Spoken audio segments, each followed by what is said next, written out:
Assalamualaikum warahmatullahi wabarakatuh, Sobat Kembara Sunyi dimanapun teman-teman berada. Pada kesempatan yang berbahagia ini, kami ingin mengucapkan selamat Hari Raya Idul Fitri untuk Sobat Kembara dimanapun teman-teman berada. Titip salam kami untuk keluarga di rumah, dan bagi teman-teman yang hari ini sedang mudik, kami mengucapkan selamat jalan dan semoga sampai di rumah dengan selamat. Dan di kesempatan ini pula kami mengucapkan mohon maaf lahir dan batin, taqabbalallahu minna wa minkum, taqabbal ya karim. Semoga amal ibadah kita di Ramadan bulan kemarin diterima Allah Subhanahu wa taala. Di kesempatan kali ini saya nggak akan terlalu cerita yang terlalu berat, karena momennya adalah momen berkumpul bersama keluarga. Jadi saya akan cerita tentang sejarah yang pernah terjadi di Surabaya, dan sampai hari ini masih ada bukti peninggalan sejarah tersebut. Gimana ceritanya? Ikutin terus Kembara Sunyi.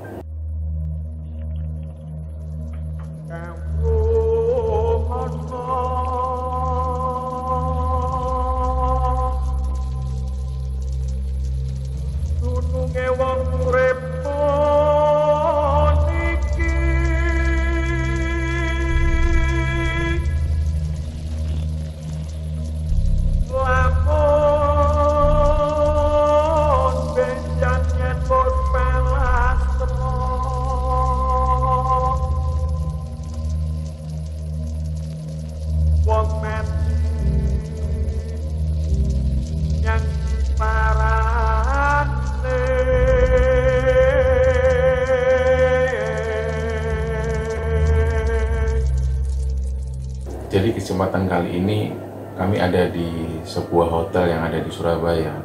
Jadi kebetulan saya lahir dan dibesarkan di Surabaya dan belum pernah merasakan mudik sebelumnya. Jadi setiap kali lebaran ya kami tetap stay di Surabaya, dan saya jadi ingat ketika pada masa kecil itu, ketika menjelang lebaran itu kami selalu berkumpul di langgar atau surau depan rumah kami itu. Di situ kami bercerita dan bercengkrama dengan teman-teman yang ada di kampung situ.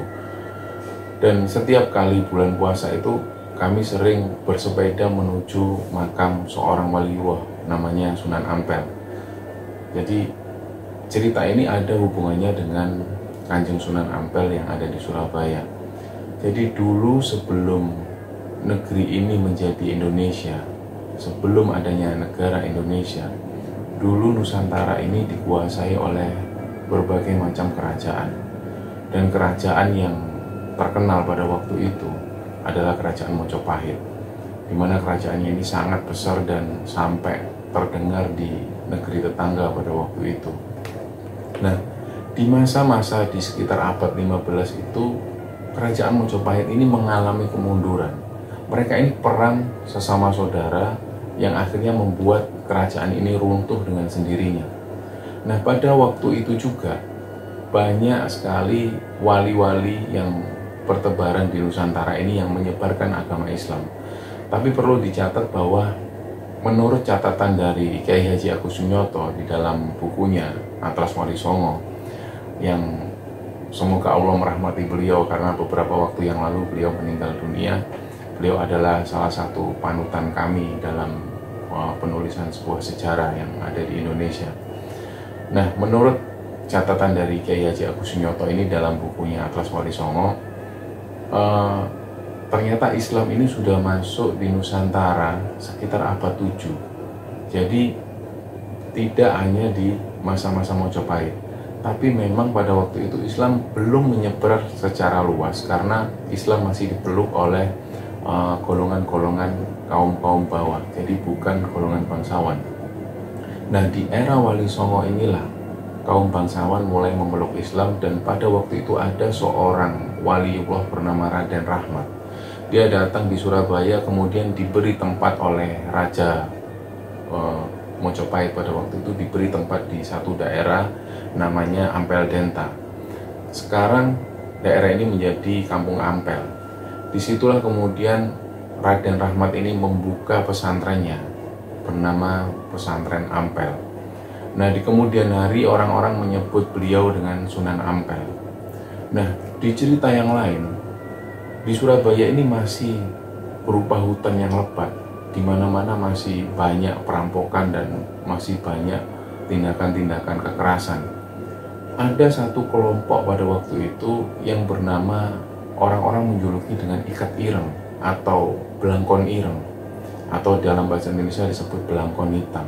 Karena kelompok mereka ini memakai seperti belangkon atau ikat kepala yang berwarna hitam, dan mereka ini cenderung tega dengan korban-korban yang mereka aniaya.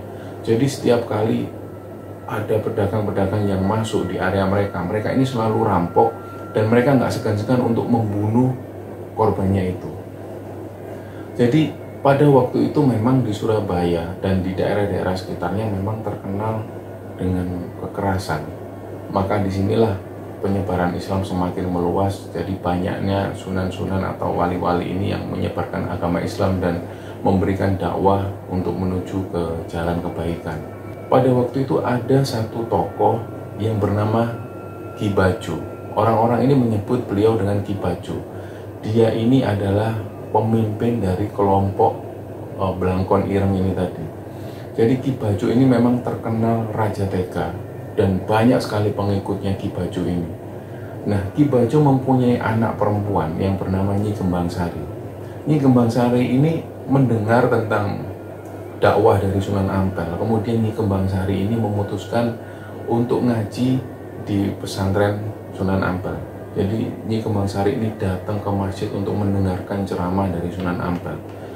Pada saat mendengarkan ceramah dari Sunan Ampel, di situ Nyi Kembang Sari ini merasa ada ketertarikan untuk masuk Islam. Dan beberapa hari kemudian dia menghubungi salah satu temannya untuk minta diantar di Masjid Ampel, di mana di situ ada Sunan Ampel.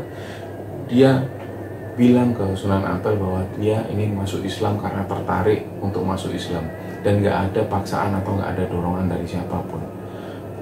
Dan pada waktu itulah Nyi Kembang Sari ini mengikrarkan diri sebagai seorang muslim. Dia bersahadat di depan Sunan Ampel, asyhadu an la ilaha illallah wa asyhadu anna muhammadar rasulullah. Di situ semua senang, tapi ternyata ayah dari Nyi Kembang Sari ini, Ki Baju, belum tahu tentang anaknya yang masuk Islam. Tapi berita ini kemudian menyebar ke semua orang, terutama pengikut-pengikut dari Ki Baju, bahwa Nyi Kembang Sari ini masuk Islam. Di situ Ki Baju nggak terima. Jadi dia perintahkan ke pengikut-pengikutnya, ke anak buahnya, cari Sunan Ampel dan obrak-abrik itu pesantrennya. Dan pada malam itu, semua pengikut dari Ki Baju ini menuju ke daerah Ampel. Rencananya memang mau mengobrak-abrik seluruh pesantren dan seluruh masjid Sunan Ampel. Tapi ternyata Sunan Ampel sendiri juga punya banyak santri yang punya ilmu silat dan kanuragan. Jadi ketika mereka bertemu dan terjadi perang di situ, ada satu orang dengan memakai topeng atau ikat kepala berwarna hitam. Dia ini ikut dalam peperangan. Dan pada waktu itu Ki Baju ini muncul dari belakang dan membunuh sosok yang memakai topeng hitam ini. Dan ketika topeng ini dibuka, ternyata yang ditusuk oleh Ki Baju tadi adalah Nyi Kembang Sari, anaknya sendiri. Semua yang menyaksikan itu kaget setengah mati, dan terutama pengikut-pengikut dari Ki Baju ini juga kaget. Ternyata yang ditusuk oleh Ki Baju ini adalah Nyi Kembang Sari, anaknya sendiri. Waktu itu Ki Baju ini langsung melempar senjatanya dan dia merangkak menuju Nyi Kembang Sari. Ketika itu Sunan Ampel datang, dan Nyi Kembang Sari ini dengan keadaan yang sakratul maut, mendekati mati, Nyi Kembang Sari ini bilang ke ayahnya, Ki Baju. Dia bilang bahwa ayah sudah waktunya meninggalkan keburukan, sudah waktunya ayah berbuat kebaikan, sudah waktunya ayah bertaubat. Maafkan Nyi Kembang Sari, ayah. Ketika selesai bicara seperti itu ke ayahnya, Nyi Kembang Sari ini kemudian meninggal dan dimakamkan di sekitar situ. Nah, setelah kejadian itu, Ki Baju ini menjadi orang yang sangat aneh. Dia ini merenung seorang diri. Jadi pengikut-pengikutnya ini seolah nggak dapat perintah apa-apa dari Ki Baju. Jadi yang biasanya mereka ini dapat perintah dari Ki Baju untuk merampok, melakukan kekerasan di mana-mana. Semenjak meninggalnya Nyi Kembang Sari, Ki Baju ini merenung di rumah. Kadang sesekali keluar kemudian masuk lagi. Nah, kemudian pengikut-pengikutnya ini tanya ke Ki Baju, Ki, kami ini butuh perintah, kami ini sudah lama nggak merampok, gimana? Kami nunggu perintah dari Ki Bajo. Ternyata Ki Bajo bilang, mulai sekarang kalian sudah bukan menjadi anak buahku, kalian sudah nggak usah jadi pengikutku, aku ingin berhenti dari urusan-urusan seperti ini. Nah, ternyata pengikut-pengikut dari Ki Bajo pada waktu ini juga kaget loh, Ki Bajo kok menjadi orang yang seperti ini. Nah, akhirnya beberapa pengikut-pengikutnya ini keluar dari markas dari Ki Bajo, tapi ada beberapa orang pengikutnya yang masih setia mengikuti Ki Bajo. Mereka bilang kalau kemanapun Ki Bajo pergi, saya akan ikut. Jadi ada sekitar 2-3 orang pengikut Ki Bajo kemudian mengantarkan Ki Bajo menuju ke daerah Ampel. Jadi Ki Bajo mengungkapkan keinginannya ingin bertemu Sunan Ampel, dia ingin berdiskusi panjang lebar, dan ketika dia mantap, dia akan memutuskan masuk Islam. Berangkatlah dia menuju ke daerah Ampel, dan ketika santri-santri Sunan Ampel ini melihat Ki Bajo dan beberapa pengikutnya, mereka sempat mengeluarkan senjatanya, tapi Sunan Ampel kemudian memerintahkan untuk menyembunyikan senjatanya, dan Ki Bajo dan pengikutnya ini kemudian masuk menemui Sunan Ampel. Disitulah terjadi sebuah diskusi bahwa Ki Bajo ini bilang, Kanjeng Sunan Ampel, saya ini lelah dengan kehidupan saya yang seperti ini. Saya ini sudah banyak membunuh orang, saya sudah banyak melakukan kekerasan, saya sudah banyak merugikan banyak orang. Dan terakhir saya melakukan hal yang paling hina dalam hidup saya, yaitu membunuh anak saya sendiri, membunuh putri kesayangan saya sendiri, Nyi Kembang Sari. Apakah orang nista seperti saya ini bisa diampuni oleh Allah? Sunan Ampel berkata, Allah akan mengampuni seluruh kesalahan dari hambanya, kecuali dosa syirik. Jadi bertobatlah pada Allah, insya Allah Allah akan mengampuni seluruh dosa-dosamu dari masa lalu. Di situ Ki Bajo menangis dan pengikut yang ada di belakangnya ini juga menangis. Dan setelah beberapa saat menangis mengakui kesalahan dan pertobatannya itu, Ki Bajo ini mengikrarkan diri masuk Islam. Disaksikan seluruh santri-santri Sunan Ampel dan beberapa pengikut dari Ki Bajo. Ki Bajo di situ berikrar asyhadu alla ilaha illallah wa asyhadu anna muhammadar rasulullah, dan semua bersorak takbir Allahu akbar, dan semua saling berpelukan ketika Ki Bajo masuk Islam. Beberapa saat kemudian Ki Bajo ini mulai belajar sholat, mulai sering datang di majelis-majelis yang digelar oleh Sunan Ampel. Sunan Ampel ini sempat bilang ke Ki Bajo, Ki, ada tempat di dekat masjid yang bisa ditempati. Kalau Ki Bajo berkenan, silahkan ditempati. Ki Bajo bilang ke Sunan Ampel, Kanjeng Sunan, saya ingin sekali dekat dengan masjid, karena saya ingin setiap malam itu bertobat pada Allah. Saya ingin merasakan menjadi seorang yang soleh, menjadi orang yang dekat dengan Allah. Di situ Sunan Ampel ini senang, gembira dengan pernyataan dari Ki Bajo. Dan sehari-hari itu memang sebelum adzan subuh, santri-santri Sunan Ampel ini melihat Ki Bajo ini selalu datang lebih dulu di masjid, dan Ki Bajo ini membersihkan masjid. Jadi sering kali nyapu dari halaman masjid sampai di dalam celah-celah yang ada di mimbar itu dibersihkan semua oleh Ki Bajo. Dan ketika adzan subuh itu mereka sholat berjamaah. Setelah sholat berjamaah, di situ Sunan Ampel menggelar satu majelis, dan di situ Ki Bajo mendengarkan dengan seksama. Jadi setiap hari aktivitas Ki Bajo ini seperti itu, sampai terkenal Ki Bajo ini adalah seorang pembersih masjid. Jadi ketika ada Ki Bajo ini, masjid ini menjadi bersih. Dan aktivitas Ki Bajo ini selalu seperti itu. Sebelum subuh dilihat Ki Bajo ini sudah bangun lebih dulu membersihkan masjid, mengepel masjid, sampai membersihkan celah-celah mimbar itu. Semua senang dengan adanya Ki Bajo. Dan suatu saat orang-orang ini, santri-santri Sunan Ampel terutama, memanggil Ki Bajo. Dan pada waktu itu ada Sunan Ampel di situ. Sunan Ampel bilang ke santri-santrinya, santri-santriku semua, mulai hari ini jangan memanggil beliau atau jangan memanggil mbah ini. Mbah artinya dalam bahasa Jawa adalah kakek, karena pada waktu itu memang Ki Bajo sudah berusia 60-an tahun ke atas. Waktu itu Sunan Ampel bilang ke santri-santrinya, "Santri-santriku semua yang aku sayangi, mulai hari ini jangan memanggil Ki Bajo dengan namanya. Mulai hari ini panggillah beliau dengan julukan Mbah Soleh. Karena beliau ini orang yang soleh sekali. Beliau ini aku lihat orang yang sangat soleh sekali dan sangat bertakwa pada Allah. Jadi mulai hari ini panggillah dia dengan nama Mbah Soleh." Jadi mulai sejak itu santri-santri dari Sunan Ampel ini memanggil beliau dengan Mbah Soleh. Dan banyak sekali jamaah-jamaah yang datang dari luar kota Surabaya yang hadir di pengajian Sunan Ampel itu mengenal sosok Mbah Soleh ini. Sosoknya memang sangat soleh sekali dan sehari-hari dikenal orang selalu membersihkan masjid.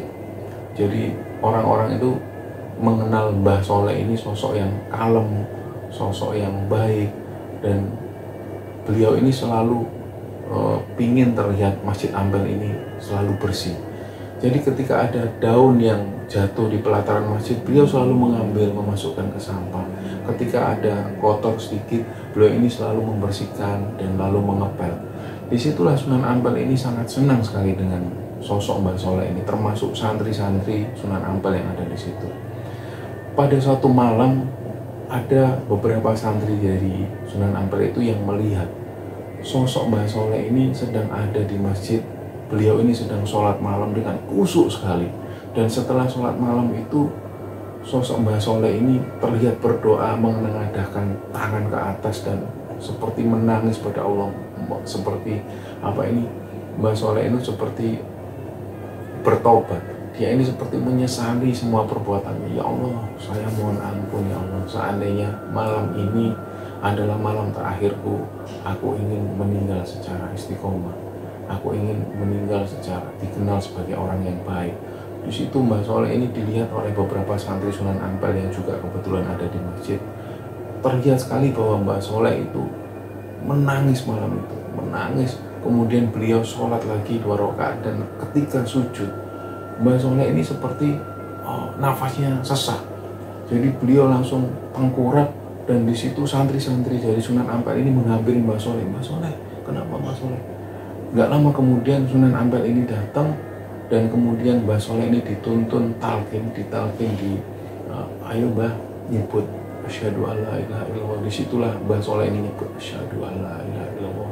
Setelah mengucapkan syahadat itu, Mbah Soleh meninggal. Nah, semua santri Sunan Ampel itu bersedih dengan kepergian dari Mbah Soleh. Mbah Soleh dimakamkan di dekat masjid di Ampel situ. Dan beberapa hari setelah meninggalnya Mbah Soleh, semua santri terutama melihat bahwa masjid ini terlihat sangat kotor sekali. Padahal banyak santri yang membersihkan masjid tersebut. Jadi yang awalnya masjid ini dibersihkan oleh sosok Mbah Soleh seorang diri, sepeninggal Mbah Soleh itu santri-santri dari Sunan Ampel ini turun untuk membersihkan masjid. Dan gak hanya 1-2 orang, tapi lebih dari 5 orang yang membersihkan masjid pada waktu itu. Tapi masjid kelihatan sangat kotor sekali. Masih ada daun-daun kering yang berserakan. Nggak seperti ketika Mbah Soleh hidup. Saat itu juga orang-orang ini dalam hatinya ada terbesit kata, seandainya ada Mbah Soleh masih hidup, pasti Masjid Ampel ini bersih. Dan pada satu majelis itu, Sunan Ampel ini sempat berkata ke santri-santrinya, nggak kayak ada Mbah Soleh dulu ya. Kalau ada Mbah Soleh dulu, masjid ini kelihatan bersih gitu. Iya, Kiai. Jadi semua santri-santrinya ini mengakui bahwa ketika ada Mbah Soleh itu masjid ini kelihatan bersih sekali. Jadi seolah-olah nggak ada yang bisa membersihkan masjid selain sosok Mbah Soleh ini. Disitulah Sunan Ampel ini bilang, oh alah, kalau ada Soleh dulu, masjid ini pasti kelihatan bersih ya. Iya, Kanjeng Sunan. Nah, malam itu pun mereka bubar. Subuh hari ketika mereka selesai sholat berjamaah itu, mereka masih berzikir di situ. Ada Sunan Ampel di situ dan beberapa santri yang mereka berzikir la ilaha illallah. Dan pada saat zikir itulah mereka ini dengar ada suara orang yang sedang menyapu halaman masjid. Krek, krek, Disitulah Sunan Ampel menghentikan zikirnya dan membalikkan badannya menuju ke belakang, dan semua santri ini menoleh ke arah belakang. Ternyata mereka semua melihat sosok Mbah Soleh sedang nyapu halaman masjid. Di situ mereka semua kaget, antara kaget juga antara senang. Tapi Sunan Ampel meyakinkan ke santri-santrinya, tenang, tenang, itu Mbah Soleh. Nah, santri-santri yang kaget itu juga agak nggak percaya karena Mbah Soleh ini sudah meninggal. Kenapa kok ada sosok Mbah Soleh yang sedang nyapu halaman masjid? Dan ketika dihampiri oleh Sunan Ampel, Mbah Soleh ini mengucap salam ke Sunan Ampel. Assalamualaikum Kanjeng Sunan. Pada waktu itu Sunan Ampel ini menjawab salam dari Mbah Soleh. Waalaikumsalam warahmatullahi wabarakatuh. Mbah Soleh bilang ke Kanjeng Sunan, iya Kanjeng Sunan, kamu bersihkan masjid lagi ya. Nggih Kanjeng Sunan. Nah, sejak saat itu kemudian Mbah Soleh ini sebelum subuh Mbah Soleh ini membersihkan masjid. Masjid ini kembali jadi bersih. Tapi ada beberapa hal yang terjadi di situ bahwa jamaah ini semakin berkurang. Ketika itu Sunan Ampel tanya ke santri-santrinya, kenapa jamaah masjid ini semakin berkurang? Biasanya seluruh masjid ini penuh. Ada beberapa santri yang bilang ke Sunan Ampel bahwa maaf Kanjeng Sunan, karena beberapa warga atau beberapa jamaah itu takut dengan Mbah Soleh. Karena kan semua orang ini taunya Mbah Soleh sudah meninggal. Tapi ketika orang-orang melihat ada sosok Mbah Soleh, orang-orang ini takut. Nah, ketika orang-orang ini membicarakan Mbah Soleh, tiba-tiba Mbah Soleh ini ada di samping mereka. Mbah Soleh sedang berdiri dan mengucap salam, Assalamualaikum. Nah, santri-santri yang membicarakan Mbah Soleh itu kaget. Loh, ada Mbah Soleh. Maaf loh Mbah, gak apa-apa. Memang saya ini sadar dengan diri saya. Saya ini juga nggak minta seperti ini. Tapi saya nggak tahu memang ini sudah takdir Allah atau seperti apa, saya nggak tahu. Nah, tapi Kanjeng Sunan Ampel waktu itu mengingatkan ke santri-santrinya, sudah ayo ajak lagi jamaah-jamaah untuk sholat ke masjid. Ini untuk urusan Mbah Soleh biar aku yang ngurusi, kata Kanjeng Sunan Ampel seperti itu. Nah, masjid pun mulai ramai, jadi jamaah-jamaah mulai berdatangan, orang-orang mulai terbiasa dengan kehadiran sosok Mbah Soleh ini. Mbah Soleh setiap hari juga melakukan aktivitasnya seperti itu, membersihkan masjid, membersihkan halaman masjid dari daun-daun kering. Dan pada satu malam, dia ini bilang ke Sunan Ampel, Mbah Soleh ini bilang ke Sunan Ampel, Kanjeng Sunan, kalau memang pekerjaan saya sudah selesai, saya ingin kembali pulang Kanjeng Sunan. Iya Soleh, iya. Kalau memang kamu ingin pulang, ya sudah, silahkan pulang. Nah, tiba-tiba pada waktu itu Mbah Soleh ini nafasnya sesak dan dia seperti mengucap syahadat, asyhadu alla ilaha illallah wa asyhadu anna muhammadar rasulullah. Saat itu juga Mbah Soleh ini meninggal untuk kedua kalinya dan dimakamkan di samping masjid tersebut, di samping makam yang pertama. Nah, beberapa waktu kemudian kejadian masjid yang kembali kotor ini kembali terjadi, dan Sunan Ampel ini lagi-lagi bilang kalau saja ada Soleh hari ini mungkin masjid ini kembali bersih. Dan keesokan harinya sosok Mbah Soleh ini datang lagi, kembali menyapu masjid seperti biasa, kembali membersihkan masjid seperti biasa. Dan orang-orang itu semakin terbiasa dengan kehadiran Mbah Soleh. Dan konon katanya kematian Mbah Soleh ini sampai 8 kali berturut-turut, dan sampai terakhir ketika Sunan Ampel, Kanjeng Sunan Ampel ini meninggal dunia, sosok Mbah Soleh ini pun tak lama kemudian meninggal dunia. Jadi total 9 kali Mbah Soleh ini meninggal, dan makamnya ada 9 di sebelah Masjid Ampel di Surabaya. Nah, kejadian ini memang terkesan ganjil di nalar kita, tapi kejadian ini memang benar adanya, dan 9 makam itu ada di sebelah Masjid Ampel yang ada di Surabaya. Sampai hari ini dikunjungi oleh peziarah-peziarah dari pelosok-pelosok kota di luar Surabaya. Bagi teman-teman yang ingin membuktikan tentang 9 makam ini, 9 makam dari Mbah Soleh ini masih ada di dekat Masjid Ampel yang ada di Surabaya. Kejadian ini memang yang bisa kita ambil hikmah adalah tentang sosok Ki Bajo yang dulunya adalah orang yang sangat dihinakan oleh Allah, orang yang sangat kejam sekali, membunuh banyak orang dan melakukan kekerasan, hingga terakhir kalinya sosok Ki Bajo ini membunuh anaknya sendiri. Dan di akhir cerita, Ki Bajo ini kemudian masuk Islam dan menjadi orang yang sangat dekat dengan Tuhannya, menjadi orang yang sangat soleh, dan kemudian dikenal sebagai Mbah Soleh. Dan ketika meninggal, entah atas kuasa Allah, dia bisa kembali dilihat oleh manusia biasa. Beliau menyapu masjid, membersihkan masjid seperti biasa.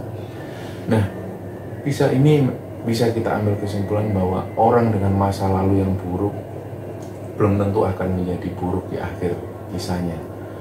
Belajar dari sosok Mbah Soleh ini bahwa orang yang dulu adalah orang yang buruk bisa jadi menjadi orang yang baik di masa yang akan datang. Di hari Lebaran ini, semoga teman-teman bisa mengambil kisah dari sosok Mbah Soleh ini. Sosok yang sangat tawaduk kepada Allah, sosok yang sangat berserah diri kepada Allah, dan di akhir hidupnya diberi keistimewaan oleh Allah, dikenal oleh banyak orang sebagai sosok Mbah Soleh. Nah, teman-teman sekalian, sekali lagi kami mengucapkan di hari yang berbahagia ini selamat Hari Raya Lebaran, selamat berkumpul bersama keluarga. Mohon maaf lahir dan batin. Taqabbalallahu minna wa minkum. Taqabbal ya karim.